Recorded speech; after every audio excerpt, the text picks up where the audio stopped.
জমিতে রোয়া হচ্ছে, তো এইভাবে ঘাস পরিষ্কার করে দিচ্ছি।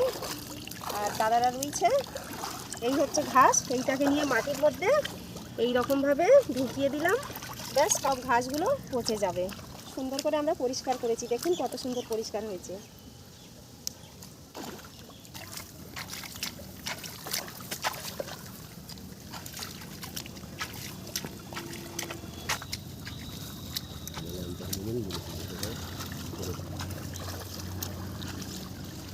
তো দেখুন এই হচ্ছে ধান গাছ, এখানে ধান ফেলে তলাগুলোকে এইভাবে তৈরি করে আবার সেখান থেকে এইভাবে উপড়ে নিয়ে আবার ওই যে দাদারা যেরকম করে মাটিতে গেড়ে দিচ্ছে ওইভাবে রুইলে তবে গিয়ে ধান হবে। এখন জমিতে প্রচুর ঘাস, ওই দেখুন কত ঘাস, আমরা এসে এই ঘাস পরিষ্কার করেছি, এখন আমি একটু রুইব।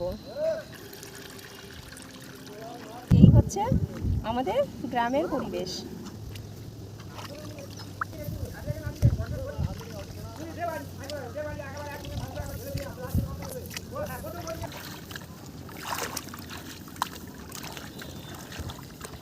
গ্রামের পরিবেশটা দেখুন বন্ধুরা, গ্রামের মানুষরা যারা চাষ করে এইভাবে তো চাষ করতে মাথায় ছাঁচি দিয়ে আর এরকম হবে।